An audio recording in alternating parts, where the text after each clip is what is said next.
উফ, কি ঠান্ডা। আহ, আর কতদিন এইভাবে গোসল না করে থাকবে? রাতে তোমার গন্ধে আমার নিঃশ্বাস নিতেই কষ্ট হয়। এত ঠান্ডায় গোসল করে কে?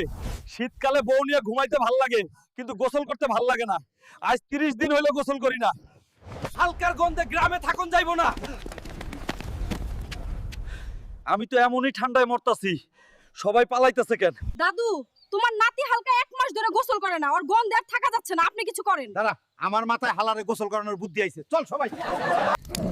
সর্বনাশ হইছে, তোর বউ পুকুরে পড়ে গেছে। শিগগির চল দা, আমার বউ কই? তাড়াতাড়ি চল।